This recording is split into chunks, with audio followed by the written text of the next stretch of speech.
Portal do Consolador. Divulgar a mensagem espírita é nosso lema. Estamos nas principais redes sociais: YouTube, Instagram, Facebook e Twitter.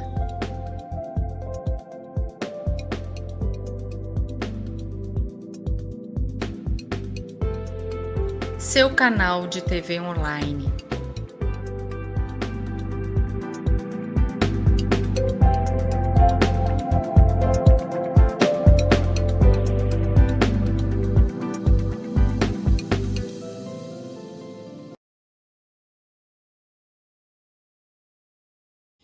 Meus queridos irmãos, minhas queridas irmãs, é um prazer estar com vocês aqui através do Portal do Consolador para falarmos um pouco mais do conteúdo de O Livro dos Espíritos, de Allan Kardec, a obra básica da doutrina espírita e que estudamos com o maior prazer e com a maior alegria, porque O Livro dos Espíritos é aquela obra extremamente necessária para conhecermos o Espiritismo e aplicá-lo no nosso dia a dia. E hoje nós temos aqui reservado um tema realmente bem importante, que se liga muito à cultura brasileira, e que é o tema sobre o poder oculto, os talismãs, os feiticeiros e assim por diante.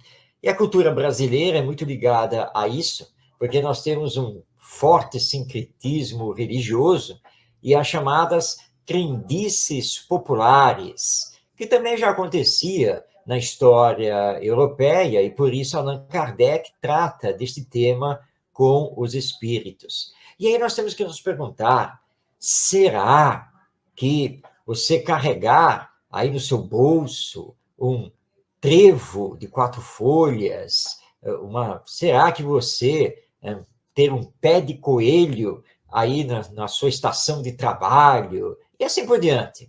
Será que essas coisas têm algum tipo de poder?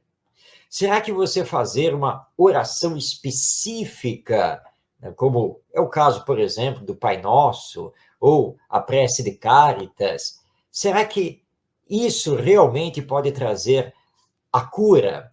Acender uma vela ao santo e ali se prostrar e orar, será que é essa vela acesa que tem o poder de trazer o bem até você e afastar o mal?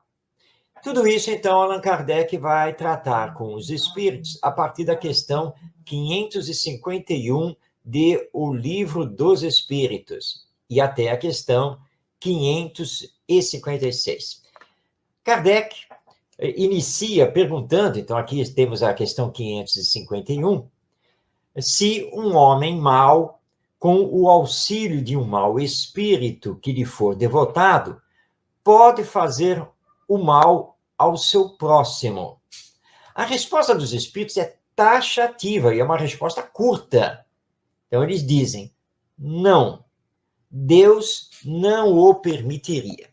Bem, vamos entender essa resposta dos espíritos. Então, se alguém quer me fazer o mal, e se alguém, por determinado motivo, não gosta de mim, quer me prejudicar, se ele, então, solicitar o auxílio de maus espíritos, ele não pode enviar esses maus espíritos para me fazer o mal? Poder enviar esses maus espíritos, ele pode. Agora, se esses maus espíritos, que são espíritos inferiores do ponto de vista moral, se eles poderão fazer o mal a mim, aí já é uma outra história. Porque isso só poderá acontecer se eu tiver que passar por essa prova. Agora, se eu não tenho que passar por essa prova, e esses maus espíritos não poderão me fazer o mal, porque Deus não o permitirá. Porque a lei que rege o universo, e portanto a nossa vida de relação, é a lei de amor. É o amai-vos uns aos outros. E Deus, na sua infinita e perfeita sabedoria, ao reger pela sua lei o universo, não permitirá que seus filhos sofram o que não precisam sofrer. Então, não é verdadeiro que o desejo do mal automaticamente provocará o mal. Depende de darmos sintonia. Depende se temos ou não que passar por essa prova. Então, muitas vezes, o mal desejado a outrem não provocará esse mal. Não esquecendo que todos nós temos um anjo da guarda, que todos temos espíritos protetores que velam por nós, sempre de acordo com a lei divina. E claro que eles vão agir a nosso benefício. Então não podemos esquecer também de elevar o nosso pensamento, de fato estarmos ligados ao bem para recebermos essa proteção. Na sequência, Kardec pergunta o que pensar da crença do poder de enfeitiçar que certas pessoas teriam.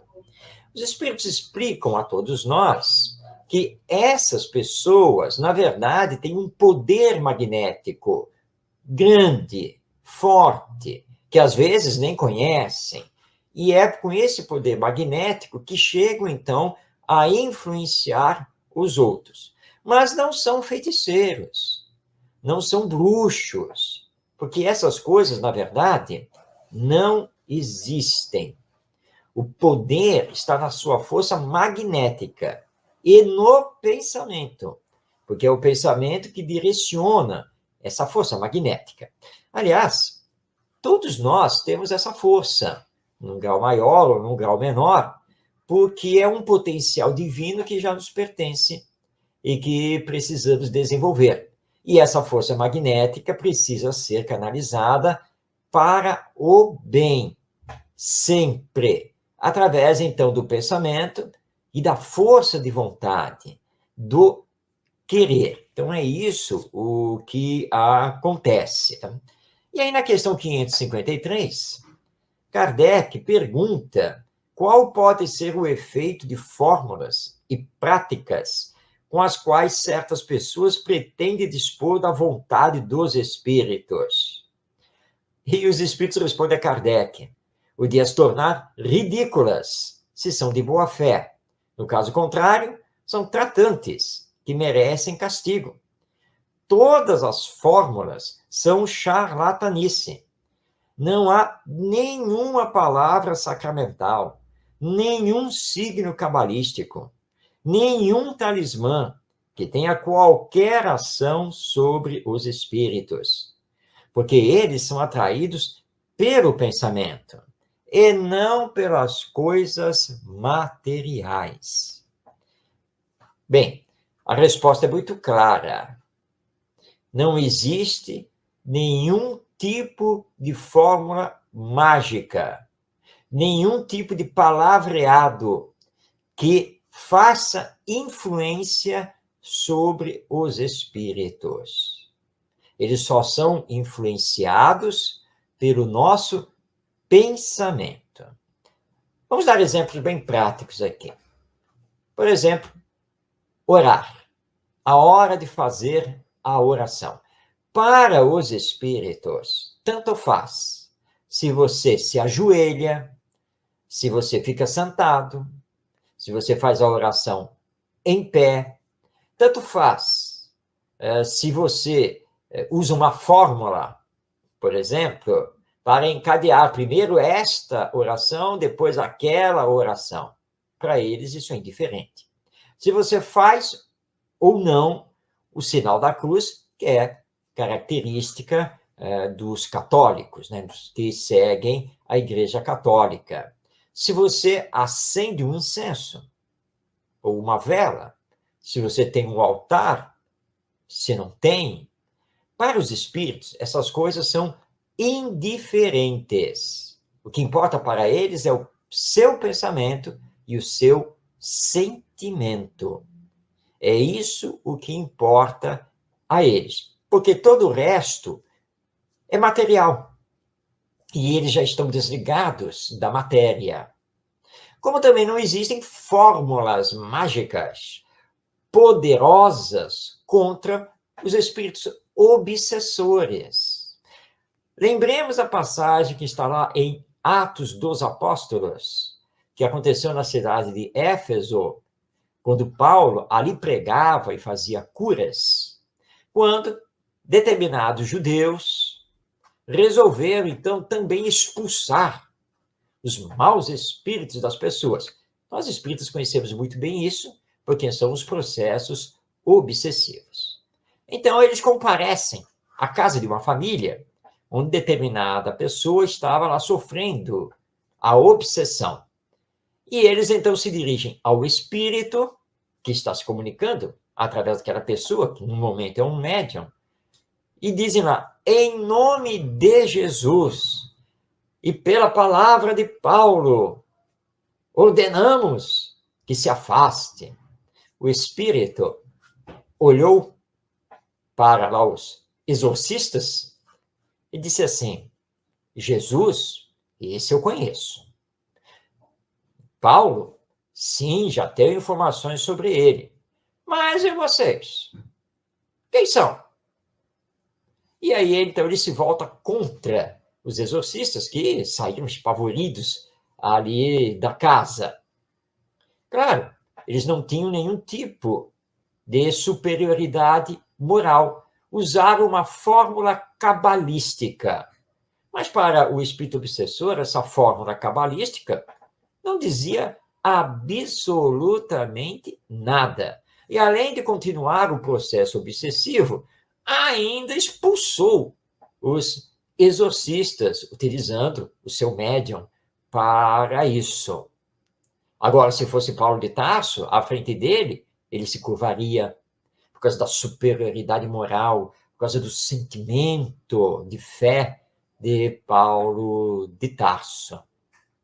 Então, quando lidamos com os espíritos nas reuniões de desobsessão, nós precisamos mostrar a eles essa superioridade moral. E lembrar que não existem palavras certas, fórmulas mágicas, preces poderosas, nada disso existe. Esse espírito é um irmão ou uma irmã que se encontra agora desencarnado. E, portanto, tem que ser tratado como esse ser humano, esse espírito, como nós somos. E precisamos, então, usar a linguagem universal do amor. E aquilo que falamos tem que sair do nosso coração. Palavras de compreensão, de fraternidade, de orientação moral com base no Evangelho. É isso que precisa acontecer. Então, essas fórmulas ditas mágicas, que têm poder, nada significam para os espíritos. Na sequência do seu diálogo, Allan Kardec, na questão 553A, diz assim, certos espíritos não ditaram, algumas vezes, fórmulas cabalísticas? E os espíritos dizem que sim, isso é verdade, mas são espíritos inferiores. E, às vezes, espíritos que querem brincar conosco. Então, se ele pedir, por exemplo, que precisa jogar sal aqui para que eu me retire, ou que... Não temos que acreditar em nada dessas coisas. Essas fórmulas cabalísticas, misteriosas, supersticiosas, mágicas, não existem. Então, se um espírito vem ditar isso para nós, temos que rechaçar e mostrar que não acreditamos nisso. Porque ele mesmo também não acredita, ele sabe que isso não funciona. Na 554, indaga Kardec. Aquele que, com ou sem razão, confia naquilo a que chama virtude de um talismã, não pode, por essa mesma confiança, atrair um espírito. Porque então é o pensamento que age. O talismã é um signo que ajuda a dirigir o pensamento. E os espíritos dizem a Kardec que sim, isso é verdade. Mas que Kardec formulou a pergunta com exatidão. Não é o talismã que tem força, é o pensamento da pessoa. Vamos dar exemplo prático aqui. Digamos que essa pessoa que vai agora orar, ela tem a crença de que precisa, nessa oração, segurar determinada peça nas suas mãos. Seja um crucifixo, seja lá o que for. Ela tem a crença no poder daquilo. Então, ela pega aquilo nas suas mãos e fervorosamente faz a sua oração. A crença dela é que aquele talismã, aquela peça, aquele objeto, é que tem força para se comunicar com Deus, com o anjo da guarda, com um santo e assim por diante. Na verdade, esse talismã, esse objeto, nada mais é do que um canal para o pensamento dessa pessoa, para que ela possa fazer a oração com todo o fervor. Vai chegar um dia em que ela vai descobrir que esse fervor, essa fé na hora de fazer a oração, independe daquela peça, daquele objeto que ela considera um talismã. Por isso podemos orar onde estivermos e do jeito que estivermos. Não precisamos de nenhum aparato exterior, material, para nos comunicarmos com os desencarnados, os nossos espíritos amigos, e nem com Deus. Porque tudo que é da matéria é passageiro, e na matéria fica.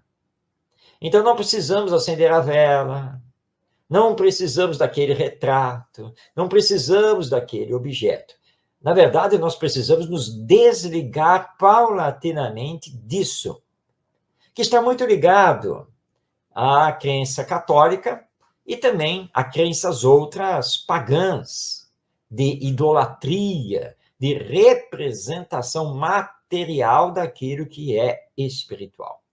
Nós, espíritas, no centro espírita, usamos da simplicidade, da humildade. Por isso, certa vez, uma pessoa nova no espiritismo chegou ao centro espírita, foi atendida, encaminhada, assistiu à palestra pública, enfim.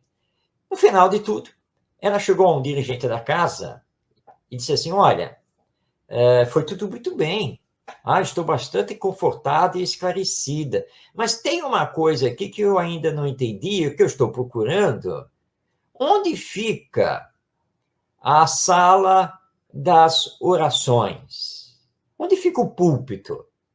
E aí, o dirigente olhou para ela e disse: não, não tem, isso não existe aqui dentro do centro espírita. Mas como não? Então não tem um nicho, não tem um altar? Né? Eu falei: não, nós espíritas não utilizamos nada disso, porque entendemos que a oração é, na verdade, pensamento e sentimento. E a oração pode ser feita em qualquer lugar. Aí ela, que vinha do catolicismo, se espantou e não conseguiu entender isso. Como assim? Não tem uma sala? Quer dizer, não tem um altar? Quer dizer, não tem um oratório? Não tem nada? Fazer a oração, a prece em qualquer lugar? E ela levou tempo para se desprender da representação material para entender que tudo é o pensamento. E é. Por isso que nós espíritas, nas nossas instituições, evitamos de todas as formas possíveis quadros nas paredes, essa coisa de usar roupa especial. Hoje, estou aqui gravando e vocês estão vendo que eu estou aqui com uma blusa branca. Mas ela poderia ser azul, poderia ser preta, vermelha, verde, amarela. Tanto faz a cor. Isso não tem a mínima importância para nós espíritas. Importante é o pensamento. Importante é a fé. Importante é o sentimento. Importante é o amor. Coincidentemente, eu estou com uma blusa branca. É só isso e nada mais. Então, nós não temos santinhos, não temos quadros, não temos estatuetas, velas acesas, não temos absolutamente nada, nada. Entendemos, então, que pensamento e fé viva é que é, então, o importante. Mas Kardec não terminou o seu diálogo com os espíritos. Ele vai para a questão 555. Que sentido se deve dar ao qualificativo de feiticeiro? E os espíritos respondem que os chamados feiticeiros, feiticeiras, bruxos, bruxas, etc., nada mais são pessoas que têm o grande poder magnético e, às vezes, esta ou aquela faculdade mediúnica que colocam em ação.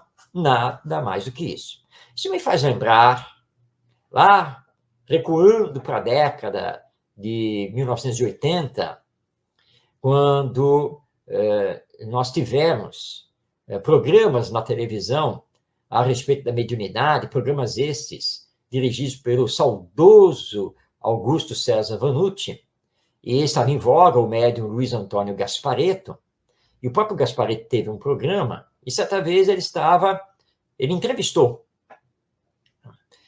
um pai de santo da Umbanda, que jogava os búzios e fazia lá a leitura.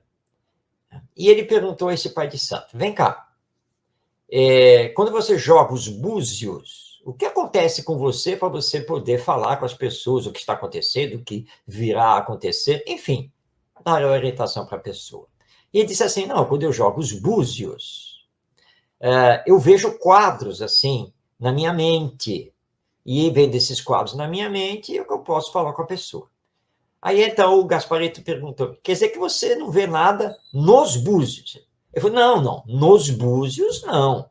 Então, vem cá, se eu trocar os búzios por pedrinhas, ou trocar os búzios por grãos de feijão, se você jogar, você vai conseguir trabalhar? E ele respondeu, sim, sim, porque nos búzios em si eu não vejo nada. Então, se eu usar pedrinhas, ou se eu usar aí grãos de feijão, não, vai acontecer tudo do mesmo jeito. Ou seja, ele tinha mediunidade, a dupla vista. É isso que ele tinha. Agora, usar os búzios apenas canaliza a força mental dele. Nada mais do que isso, porque ele acredita nisso. Mas ele mesmo confessou que no lugar dos búzios poderia ser qualquer outra coisa para jogar. Porque realmente é indiferente. A mediunidade é que está em funcionamento. Não é aquela representação material de jogar búzios ou fazer qualquer outra coisa. E aí, então, Allan Kardec encerra o diálogo sobre esse tema na questão 556, onde ele pergunta, certas pessoas têm realmente o dom de curar por simples contato? Responde os espíritos. O poder magnético pode chegar até isso, quando é secundado pela pureza de sentimentos e um ardente desejo de fazer o bem, porque então os bons espíritos auxiliam. Mas é necessário desconfiar da maneira por que as coisas são contadas, por pessoas muito crédulas ou muito entusiastas, sempre dispostas a ver o maravilhoso nas coisas mais simples e mais naturais. É necessário também desconfiar dos relatos interesseiros por parte de pessoas que exploram a credulidade em proveito próprio. Então, sim, existe a mediunidade de cura através da força magnética e dos bons pensamentos dessa pessoa, que não deixa de ser um médium, porque, querendo fazer o bem ao próximo, será auxiliada pelos bons espíritos que aumentarão a sua potência magnética e que vão agir, claro, a benefício do paciente. Então, vão agir fluidicamente no seu organismo para que ele obtenha a cura, se assim for permitido por Deus. Porque tudo depende das provas e das expiações necessárias pelas quais o espírito está passando e tem que passar para os seus aprendizados e a sua marcha progressiva rumo à perfeição. Mas temos que tomar muito cuidado com isso, como advertem aqui os espíritos na sua resposta. Muitas pessoas tomam algo natural por algo sobrenatural. Mas o sobrenatural não existe. O maravilhoso, fantástico, eles não existem. Tudo é natural. Porque tudo pertence à lei divina. Tudo é regido por essa lei. Portanto, o que acontece é o nosso desconhecimento sobre a lei divina.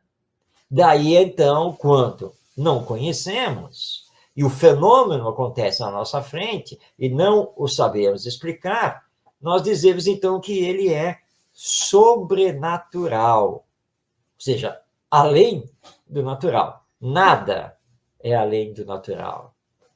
Nós é que temos que nos esforçar em compreender o fenômeno, em entendê-lo e colocá-lo, deixá-lo nas suas devidas proporções. Recordo aqui, caso bem interessante.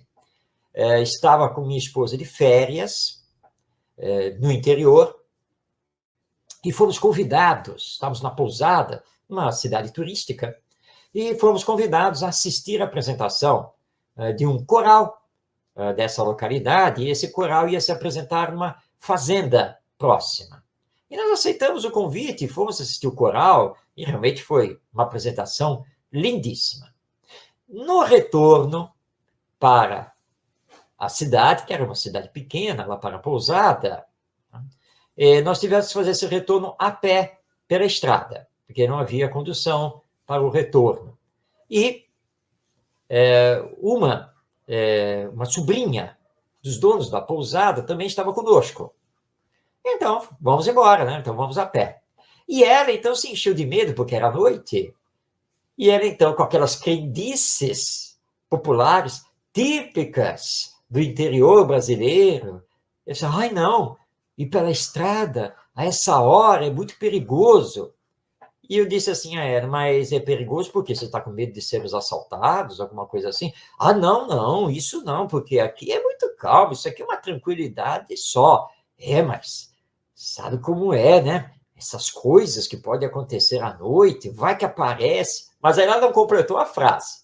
Mas eu entendi. E junto com a minha esposa, disse, olha, não se preocupe, não se preocupe. Primeiro porque você estará na nossa companhia, certo? Segundo, que muitas vezes nós tomamos sombras, nós tomamos o vento nas árvores, por coisas aí meio sobrenaturais, mas que na verdade não existem. Você vai ver como vamos caminhar tranquilos, conversando, até entrarmos na cidade e chegarmos na pousada. E assim nós fomos. Ela fez a caminhada com muito medo, tanto quanto sobressaltada. E eu fui aproveitando para mostrar isso, mostrar aquilo e tal. É o pássaro que canta, a coruja ali e tal. Como coisas naturais.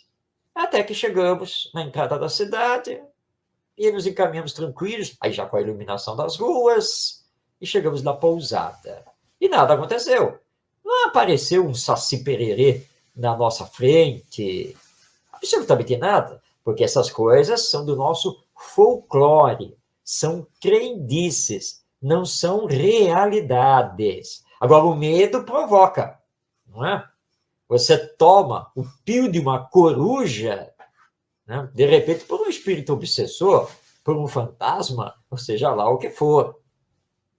Então, nós não temos que nos preocupar com essas questões. Elas não existem. E se, porventura, um espírito estiver no nosso caminho, mas ele é só um espírito, é um ser humano que se encontra desencarnado, que mal ele poderá nos fazer. Vamos nos preocupar se encontrarmos um encarnado no meio do caminho que queira nos assaltar, que esse poderá fazer o mal a nós. E aí vamos tomar, claro, todas as precauções pelos caminhos por onde andamos. Então, muito cuidado com relatórios falando aí de coisas sobrenaturais, fora da ordem, porque, de fato, essas coisas não existem. Elas não são reais. E lembrando que o médium de cura nem sempre pode curar a todo mundo. Vai depender não apenas da sua força magnética, como vai depender também se aquela doença, se aquele problema não é uma prova necessária para o espírito nesta encarnação. Então, nem o seu poder magnético e nem a ação dos bons espíritos poderá tirar dessa pessoa o problema, a sua doença. Talvez possa minimizar, mas a pessoa vai ter que compreender a não possibilidade de uma cura total, mas que continue confiando em Deus, confiando nos bons espíritos, seguindo a sua vida, acionando a sua força de vontade e promovendo o bem em todas as circunstâncias possíveis, reconhecendo a superioridade divina nos desígnios existenciais, porque nada nos acontece por acaso, tudo tem a sua razão de ser e é sempre para o nosso bem. Bem, Allan Kardec encerra o diálogo com os espíritos sobre essa questão do poder oculto, dos talismãs e dos feiticeiros, aqui na questão 556. Você anotou? Nós fizemos aqui comentários das questões 551 a 556 de O Livro dos Espíritos. E aprendemos que, à luz do Espiritismo, não existem talismãs, não existem fórmulas mágicas, não existe uma prece mais poderosa do que outra, e que os espíritos são indiferentes a tudo isso. Eles solicitam de nós pensamento bom, firme, acompanhado também de bons sentimentos. É isso o que vale. Vamos contar uma historinha que é relatada pelos espíritos através da mediunidade do nosso querido Chico Xavier. Vamos a essa historinha. A historinha é a seguinte. Estamos lá no interior do nosso Brasil. Está lá o Zé, caboclo, da mata, da roça, analfabeto, não tinha tido oportunidade de estudar, mas muito devoto. E todo domingo pela manhã ele ia à missa lá na igreja. Mas muito pobrezinho, humilde, analfabeto. Ele, então, não se misturava com as pessoas. Entrava na igreja e sentava logo no primeiro banco. E ficava ali isolado. Enquanto a missa acontecia, ele ficava lá fervorosamente pensando: Senhor, o Zé está aqui. Pode usar o Zé. Eu me entrego ao Senhor. E ficava só ali. Pronto. Com poucas palavras. Todo domingo ele fazia isso. Até que as beatas da igreja foram conversar com o padre. Disse: padre, o senhor já reparou lá no Zé? O caboclo lá da roça tal, ali, que todo domingo ele vem aqui. E o padre confirmou que sim. Pois é, seu padre. Zé é analfabeto. Ele fica lá no fundo da igreja porque tem vergonha. Porque ele não sabe ler e escrever, ele não sabe fazer as orações. E ele fica lá, que nós já ouvimos, ele fica Senhor, o Zé está aqui. Isso não é prece, não, seu padre. Isso não é oração para Deus. Aí o padre se incumbiu de ensinar o Zé a orar. E ensinou. Fez com que o Zé decorasse, já que ele era analfabeto, a Ave Maria, o Pai Nosso, a prece de Francisco de Assis, e assim por diante. Então o Zé, decorando mentalmente aquelas orações, passou aos domingos, ao frequentar a missa na igreja, a falar de forma decorada aquelas preces. Até que a idade avançou e o Zé desencarnou. Retornado ao mundo espiritual, ele foi muito bem recebido, e seu instrutor espiritual disse a ele: Zé, até a data tal você tem um mérito muito grande. Aí o Zé, ao ouvir isso, indagou: não entendi. Por que até a data tal? Porque eu nunca mudei o meu modo de ser, a vida que eu sempre tive. Falou: é verdade. Isso é verdade. Mas houve sim uma mudança, desculpe, da qual você não se apercebeu. Quando você aprendeu lá com o padre a fazer aquelas orações. Sabe qual foi a mudança? É que até então, você ia na missa e você se entregava de corpo e alma, de todo sentimento a Deus. Mas depois que você decorou aquelas preces, você perdeu o sentimento. Eram orações decoradas, que saíam da boca para fora. E aí, então, o seu mérito diminuiu. Essa história é para nós justamente meditarmos, pensarmos o quanto é importante o sentimento, o quanto é importante o pensamento. E nós, espíritas, quando nos encontramos e vamos fazer uma prece, sempre digo isso a todos, não importa se vamos usar palavras bonitas ou não, se vamos fazer uma prece decorada ou não, uma prece curta, uma prece mais longa, se quer ficar sentado, se quer ficar em pé, tanto faz para Deus e para os espíritos. Importante é que saia do seu coração. Isso é que é o mais importante. Que comunique, que atraia os bons espíritos. Então é isso que nós temos que fazer, de forma simples, honesta, humilde, com muita fé e com muito amor. E entregar a Deus. Porque Deus sabe o que necessitamos. Deus é o grande dispensador das benesses celestiais a nós, os seus filhos. E sempre iremos receber de acordo com o que necessitamos, e não exatamente de acordo com o que pedimos. E não se importa, então, nem com a roupa que você está utilizando, com objetos, com postura, com palavras, porque nada disso tem a verdadeira força. Quem tem a força sou eu. Quem tem a força é você.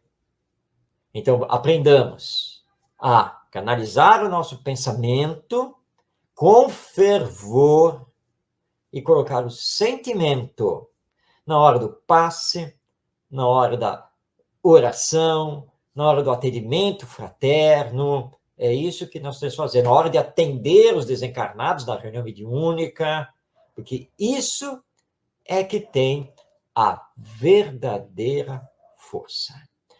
Pois bem, estamos aqui, então, chegando ao nosso final, e encerrando esses nossos comentários, essas nossas reflexões acerca do tema poder oculto, talismãs e feiticeiros, que Allan Kardec dialoga com os espíritos em O Livro dos Espíritos, nas questões 551 a 556. Que possamos, então, tocar a nossa vida para frente e para o alto, nos desprendendo das coisas e das questões materiais e entendendo que o poder divino não estão nessas coisas, não estão nessas questões de ordem material. O poder divino está em nós, que possamos utilizá-lo, promovendo sempre o bem para todos, como Jesus nos ensinou, fazendo ao próximo somente o que desejamos que o próximo nos faça. Paz em todos os corações, um grande abraço, estudemos cada vez mais o Espiritismo para vivermos melhor e termos um encontro com a felicidade possível aqui mesmo na Terra. Grande abraço, até uma próxima oportunidade.